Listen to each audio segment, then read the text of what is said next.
Check this out. I know you have always dreamed of performing in Carnegie Hall, so I think this 2023 to 2024 season at Sound Espressivo would be perfect for you. As a platform, we host live online auditions so you can share your music with the entire world.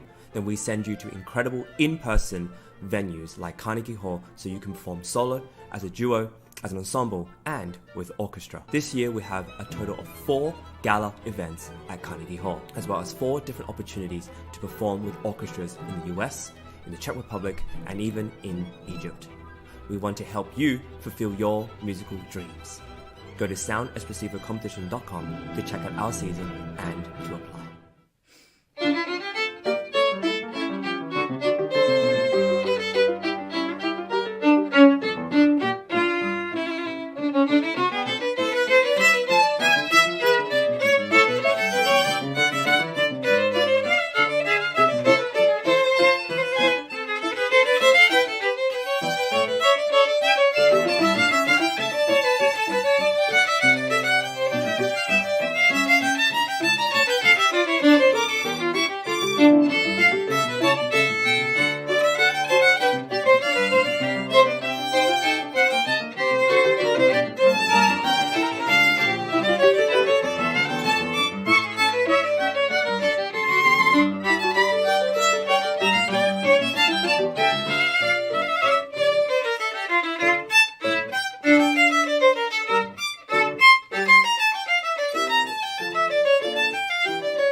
Bravo and brava. What a wonderful performance by Eric and Sofia Jenson of the Concerto in 2 Violins of D minor by Bach, the opening movement, coming to us from Nashville, Tennessee.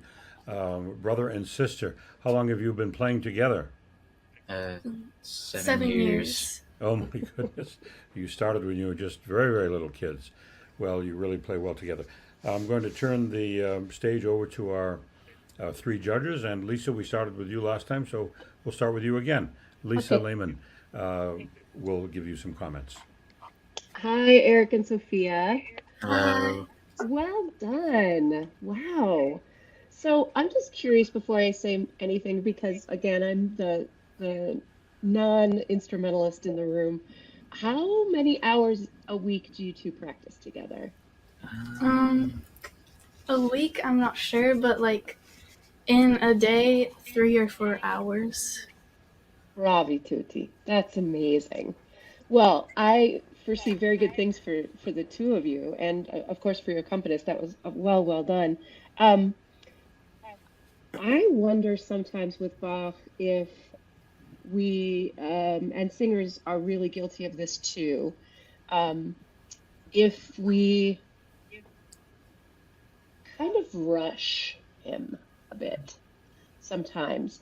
You both play with really nice technique, beautiful technique, and lovely sound. I wonder if part of the next step might be to give the weighted beat weight. Bum, bum, bum, bum, ba, ba, da, ba, da, ba, da, ba, bum, bum, bum. You know what I mean? Like, find where the weak and the strong beats are, because that's certainly a big part of the Baroque style. But I think it will also give you both more fun when you're playing it. It's a little more dance-like, especially the vivace.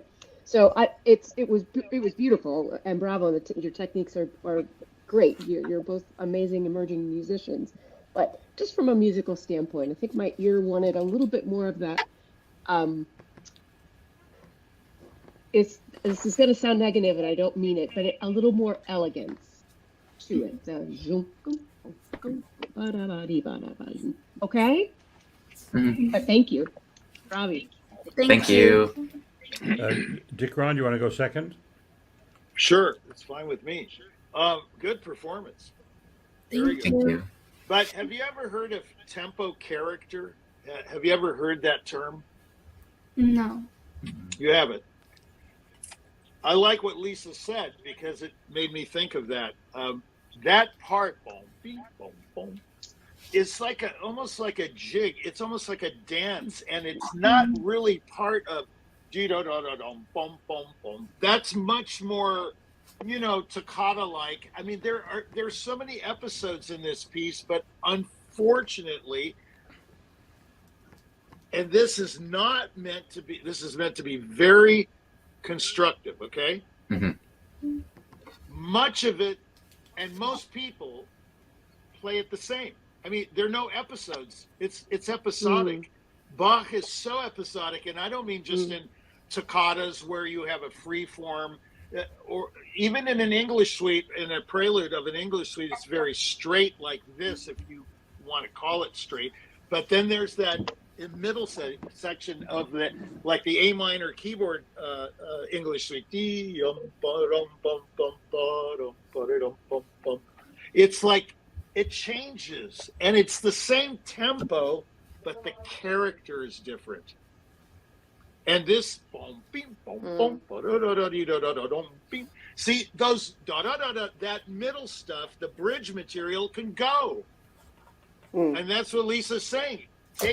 I don't want to say take time with those four notes, boom, beam, but don't play them the same. Yom, beam, boom, boom, boom. She likes that heaviness, and I like that heaviness too. It's got to have body. It has to have, it has to have drive, but not that much. And yours is just too straight. That's all. So make it unstraight. Make it crooked. I don't know.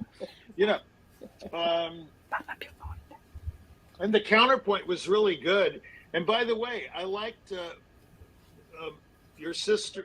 I can't get the names. My phone is too small. Sophia. Sophia had. Yeah, thank you. Yeah, I'm getting old, man. It's like. Listen, I had a flood at my apartment last night. I left the water on, so that shows you where I'm coming from. Anyway, so look, the girl, Sophia, you had some very tender lyrical moments, I noticed, and your brother should listen to you a little bit more, just a little bit more. Okay. He's good. No, you're good, man. But she did something, and I can't pinpoint it. It was some lyrical thing, and you didn't quite do what she did. And I think when you're both playing, you need to kind of complement each other. You know what I mean? Okay. Yeah. Oh, one last thing. Why don't you have a structural pause at the end instead of this grand retard? The Romeros used to do this very well with their Vivaldi stuff. In other words, something like that. Not so I mean, it almost Okay. We'll the try. wind gets knocked of you. Okay, that's all. I'm too long-winded. Sorry. Thank you. Thank you so much. Sure, you're welcome. You're up, Kabang. Looks like it's my turn. Thank you very much. Thanks for playing. This was very nice, and I also want to thank Alessandra for that very skillful accompanying that sounds a little bit like cembalo on the piano. Thank you. So, look, what I want to challenge you a little bit is about, obviously it's very nice, and I can tell that what Lisa asked, how much you practice. I can see there's a lot of work done to it.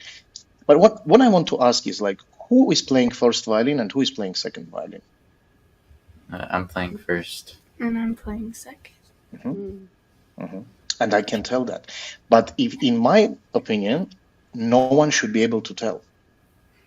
Because this is not a concerto for first and second violin. This is a concerto for two violins. And they are equally, they have absolutely equal part in a way of technical challenges, of, characteristics and many things. So they are very equal.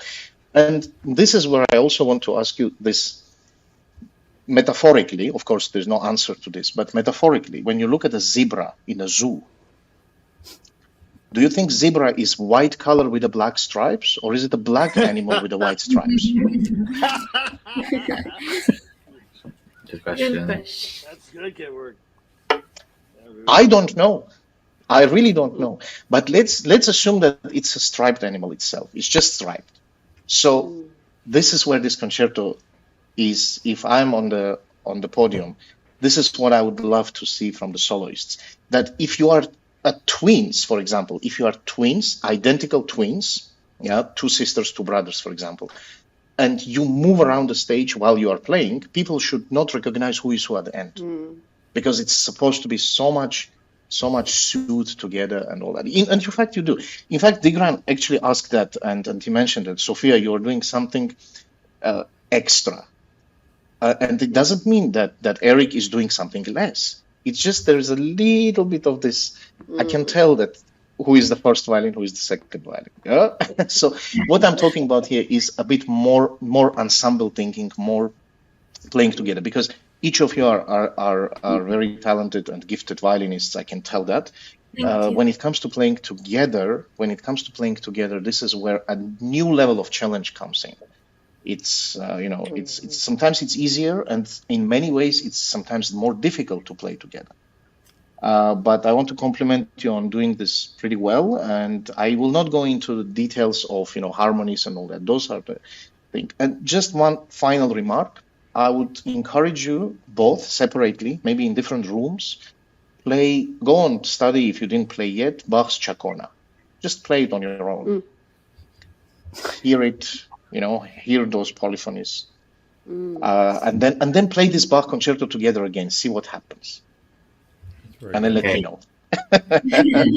Eric and Thank Sophia, you. do you have any questions for our judges? Any comments or any feedback?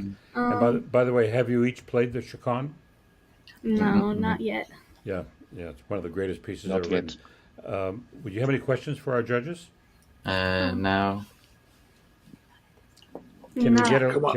we get a look at your accompanist? Can she take a bow? Oh, sorry. Hello. Hi. Hi. Good job. Alessandra, thank you so much. Thank you. That was amazing. Beautiful. Thank you.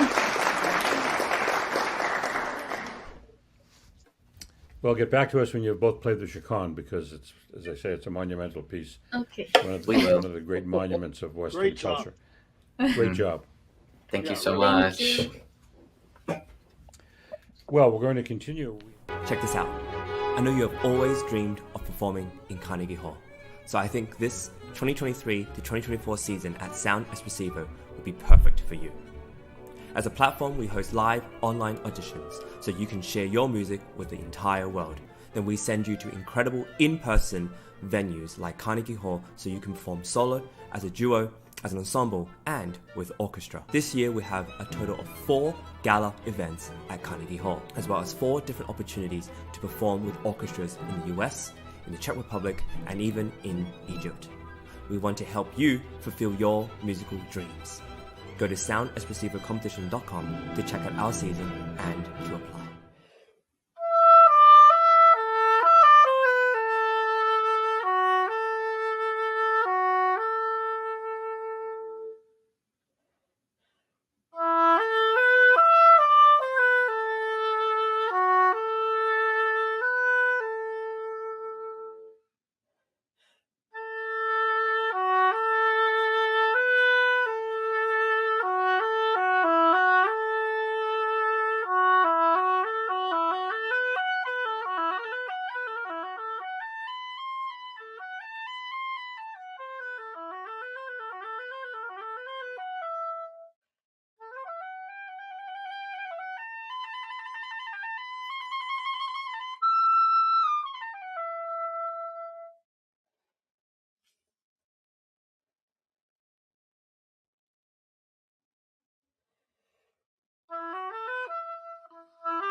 That was Eleanor Alford, oboe, and she was performing the first movement of the Concerto for Oboe and Strings in A minor.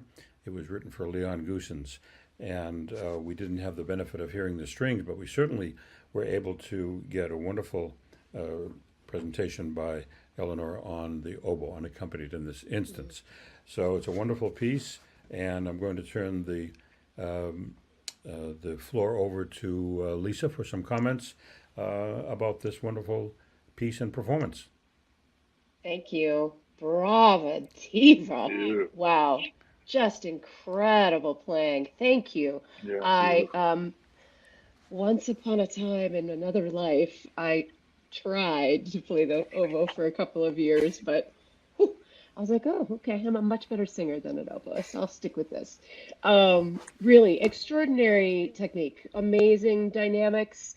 Vaughan Williams is so demanding of his soloists, so demanding of his players in general. But I felt that you've really embraced the piece, and I've never heard any of his oboe music, so I look forward to hearing it with an orchestra. I don't want to overly state anything. I wonder where you are in the process of this, in terms of like, it's a concerto. Would you memorize it, or would you play with music? You mean like right now, or? No, like, I know that you played with music. We could see that. That's fine. It's not a judgment. Okay. Would you, when you would play it with an orchestra, would you play it from memory? Yeah, I would.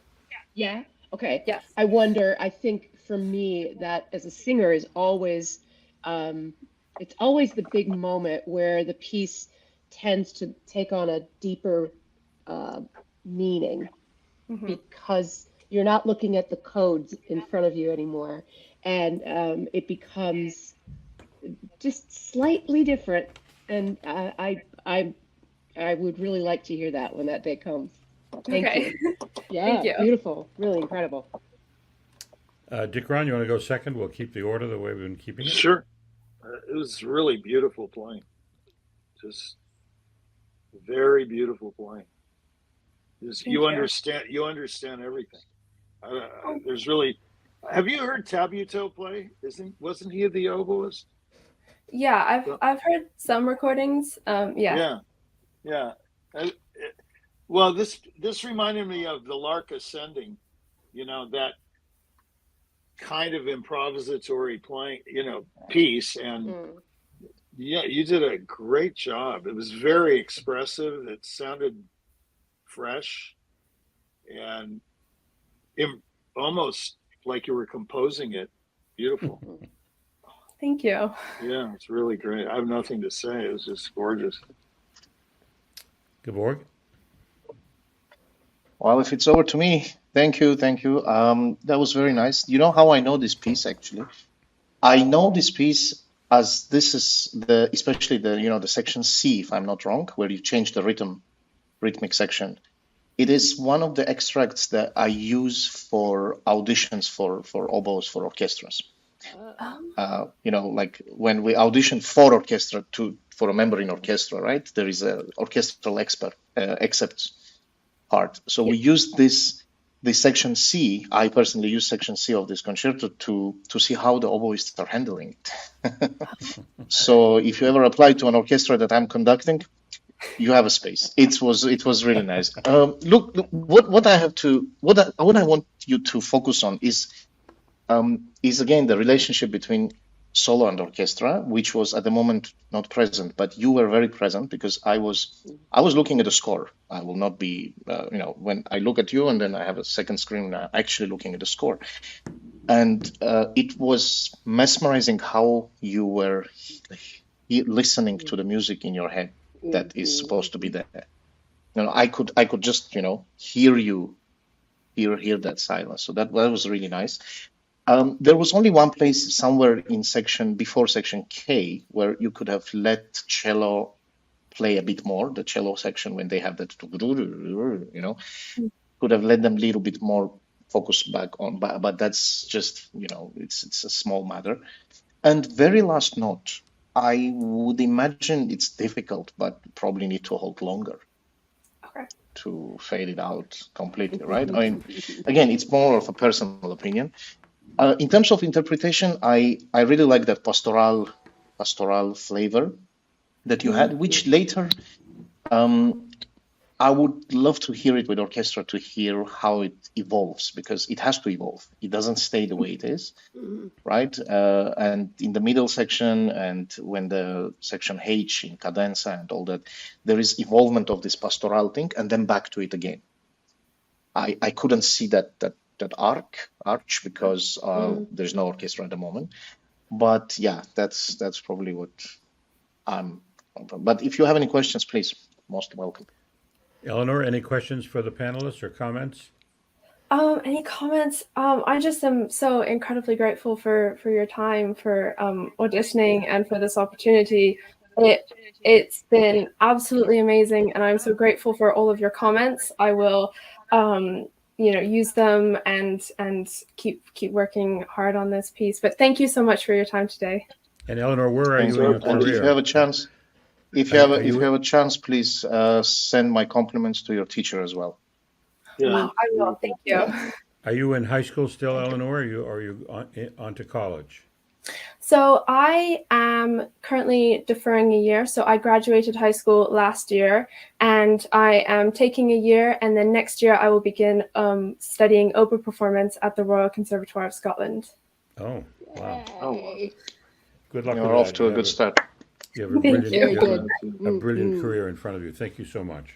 Thank you. Beautiful. Beautiful.